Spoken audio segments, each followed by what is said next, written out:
es habitual. Ahora existen ciertas fracturas o delaminaciones que pudieran ser resueltas a través de una reparación. ¿Cómo entonces aplicamos lo que ya conversamos acerca de los materiales, ¿cierto? Y cómo es la adhesión y la preparación micromecánica y química de estos materiales para trasladarlo a condiciones de reparación donde ya nuestros procedimientos tendrán que ser en la boca del paciente. Por lo tanto, ahí tenemos ciertas consideraciones. ¿Qué es lo que ustedes van a necesitar? Aquí estamos viendo un diente 2.2, ¿cierto? Que es un lateral que tiene un borde fracturado. Por las características que este material tiene, ¿cierto? Podríamos tratar de identificar cuál pudiera ser a través de algunos tips que vamos a ir dando, ¿ya? Pero ¿qué es lo que necesitamos tener? Primero, piedras de diamante de granulación fina y también elementos de pulido para cerámicas para generar sobre esta superficie una textura y una remoción de posibles restos de material que se puedan desprender. Entonces nosotros ya generamos una superficie texturizada y luego lavamos profusamente para sacar todos los residuos que se generen a través del procedimiento de pulido, de acabado y pulido de esa superficie. Necesitamos tener entonces ácido fluorhídrico, recordando de que los tiempos, por ejemplo, para el disilicato de litio son 20 segundos, pero si estuviéramos con una feldespática son 60 a un porcentaje diferente. El disilicato de litio, en torno al 4 y al 5% las concentraciones del ácido fluorhídrico, pero para las feldespáticas es de 10% por 60 segundos. Es en torno a estos tiempos. Entonces eso debe estar ahí dentro de nuestro arsenal, dentro de nuestras posibilidades de trabajo, siempre tener las concentraciones. Para luego de esto, nosotros vamos a tener que retirar lo que ya conocimos, ¿cierto? Estas sales que se forman después del acondicionamiento y que van a precipitar sobre esta superficie. Vamos a tener que utilizar silano para acondicionar químicamente. Podemos tener un bond para lograr en estas texturas, ¿cierto? En estas áreas de la superficie que pudieran ser un poco más complejas, podemos tener opcionalmente un bond, que en este caso de la reparación yo creo que es bastante recomendado ya cuando estamos haciendo reparación, porque después va a venir una resina compuesta de consistencia de viscosidad convencional para restauración, que no necesariamente va a tener el contacto que tiene un cemento, por ejemplo, cuando estamos cementando, ya por la viscosidad. Entonces, aquí el bond vendría a cumplir ese contacto más íntimo con la superficie. Veamos esto un poquito más detallado. Hacemos la selección del color a través de las resinas compuestas que se van a utilizar para devolver, ¿cierto? Reparar esta restauración estética sin nosotros saber cuál pudiera ser su tipo, ¿ok? Pero vamos a ver algunos tips para identificarlo. Primero, lavado abundante después del pulido que tenemos que hacer de la regularización, textura, un pulido, un lavado abundante para evitar las barreras mecánicas de residuo que pudieran quedar y también dejar en buenas condiciones de recepción para lo que vamos a hacer a continuación. Pero aquí hay un punto importante que ustedes pueden notar, que hay aislamiento absoluto, ¿ya? El aislamiento absoluto para las reparaciones de cerámicas es fundamental, no es una opción, es fundamental tener la protección, ¿cierto?, de los tejidos y del paciente frente a los procedimientos que van a seguir, porque vamos a estar utilizando sustancias, ¿cierto?, primers y ácidos que no son compatibles, son altamente tóxicos si tienen contacto con los tejidos periodontales, óseos, ¿cierto? Y no podemos correr ese riesgo, el dolor para el paciente, porque que comienza a generar, por ejemplo, un ácido fluorhídrico en los tejidos es enorme. Por lo tanto, por favor, aquí hay que ser muy rigurosos en el control del procedimiento, tanto en su aplicación como en su retiro, ¿ok? Ahí, tanto para el equipo también, ustedes necesitan tener todos los elementos, una succión de alta potencia que vamos a ver cómo se utiliza. Luego de este paso, nosotros necesitamos, ya con el aislamiento realizado, hacer una prueba muy pequeñita, incluso aquí ya está completamente con ácido fluorhídrico. Ustedes pueden comenzar en un extremo aplicando ácido fluorhídrico y ver si es que él, en los primeros 10 segundos, lo remueven, genera un halo opaco que es la formación de sales. Si eso pasa, es porque es ácido sensible, ¿ok? Es porque es ácido sensible y ahí ustedes ya pueden aplicar, por ejemplo, el ácido fluorhídrico al 5% en la superficie para generar este acondicionamiento. Muchas veces los pacientes que recurren a nuestra consulta ya sabemos o podemos saber cuál es la cerámica debido a que es un trabajo nuestro o hace parte de las fichas clínicas que están en nuestra clínica y podemos llegar a también preguntarle al laboratorista con el nombre del paciente si es que hacemos siempre muy bien coordinados los envíos al laboratorio y saber cuál es el material para calcular los tiempos y las concentraciones. Aquí recomendaríamos al 5%, que es lo que estamos viendo acá, por 20, ahí aumentamos un poquito cuando no sabemos, ¿cierto? Podemos aumentar un poco, pero ya es lo necesario para generar una buena superficie con micro irregularidades para generar la posterior unión micromecánica. Ahora, como habíamos comentado, aquí hay que tener mucho cuidado, ¿ok? Porque, por ejemplo, dice spray con agua y fricción del ácido fosfórico, pero antes de ese paso,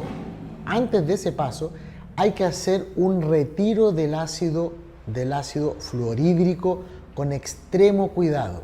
El paciente además debe estar con gafas, el personal también, porque el ácido fluorhídrico es altamente tóxico y muy agresivo para los tejidos blandos. Buen desecho de este ácido fosfórico y luego, ¿cierto? Cuando sacamos este elemento de ácido fluorhídrico, la podemos lavar pero ya es por 30 segundos profusamente el área, ¿cierto? Por todos los sectores, o poner ácido fosfórico y friccionar el ácido fosfórico por toda la superficie para el retiro de esas sales. Entonces friccionamos, lavamos el ácido fosfórico y ya nuestra superficie queda limpia para la reparación, ¿ok? Entonces, ojo con esos detalles cuando estamos en estas situaciones. ¿Qué pasa si es que mi halo no se puso blanco? Probablemente puede ser un circonio que no es ácido sensible y ahí vamos a tomar otras consideraciones que van a venir un poquito más adelante. Aquí vamos a pensar de que estamos reparando una cerámica ácido sensible. ¿Cuál es la recomendación fundamental? La utilización de silano, como vimos en nuestras clases de materiales ácidos sensibles. Ácido fosfórico y luego silano. ¿Para qué? Para poder condicionar correctamente la superficie para la unión química que vamos a tener entre los grupos OH, ¿cierto? El silano con su silanol que generan la unión y luego los grupos que van a unirse y reticular con el polímero para generar esta continuidad en la interfaz adhesiva que estamos creando en esta reparación. Entonces, el silano es la recomendación 1, es la primera y la más importante recomendación. Cuando nosotros aplicamos el silano, no debemos olvidar de que él por lo menos debe estar 1 minuto o más en esta superficie y solo es una capa fina. Cuando nosotros exageramos en su aplicación, en la cantidad, algunos profesionales cometen el error de poner más de una capa, es solamente humectar el microbrush y pasar por la superficie, esperamos 1 minuto y aplicamos aire. Cuando lo hacemos con las cerámicas fuera, aplicamos calor, aquí no es posible. Por lo tanto, si era 1 minuto de aire, por favor no pierda de realizar ese procedimiento que va a permitir que todos los residuos superficiales, que los enlaces hidrolizables que quedan en la superficie de la capa de silano sean retirados. Si no son retirados, tenemos un talón de Aquiles en esta interfase que va a ser hidrolizable en el tiempo y nos va a hacer fracasar esta reparación. Luego de eso, como lo habíamos comentado, el silano, ya estando en las condiciones más favorables, es en este caso una recomendación la aplicación de un bond, ¿ya? La aplicación del bond siempre es porque en la reparación, ¿cierto?, iría una resina compuesta después de este silano. Y la viscosidad que tiene la resina compuesta de tener contacto más íntimo con esas micro rugosidades que nosotros creamos es menos probable con la viscosidad de una resina de restauración. Con el cemento, cuando hacíamos cementación, sí, es más fluido, ahí es diferente, pero aquí estamos en una reparación. Por lo tanto, aplicar un bond sería una buena recomendación para aumentar bien esa superficie que ya está preparada con un polímero, ya poner este bond. Pero ojo, la idea es que ese bond no tenga solventes. Ahí ustedes tienen alternativas como el Bond, ¿cierto?, que no tiene solvente, la pueden aplicar, translúcido además, y pueden tener un buen contacto para la reparación. Ahora, frente a este protocolo, que es el que nosotros recomendamos, el mercado les va a ofrecer alternativas, ¿ok? Y estas alternativas buscan siempre la simplificación, como lo vimos anteriormente. Pero aquí es en el caso de reparación. Las consideraciones de la preparación del campo operatorio son las mismas frente a estas alternativas. Aquí ustedes tienen el condicionador y primer en un solo paso, ¿cierto?, que busca ese grabado y que busca la incorporación de unión de silano en la superficie, luego lo lavan y estaría apto para todo el procedimiento, el bond y luego la restauración. Este tipo de propuestas, si bien son sumamente interesantes para restauraciones de cementación, han mostrado un comportamiento aceptable, pero no mejor que el protocolo que nosotros tenemos, que es el clásico, ya que hay que llevarlo. Él también no es para ser utilizado en la boca, por lo tanto las consideraciones del campo operatorio son las mismas. Otro, si usted va a decidir utilizarlo, ahí ustedes pueden ver que hay tiempos de aplicación, frotar y evaporar y lavar, ¿ok?, que hay que tomar con mucho cuidado. ¿Qué otra alternativa al protocolo que recomendamos existe? Hay sistemas adhesivos que son para tejidos dentarios que en su composición tienen silano y tienen MDP.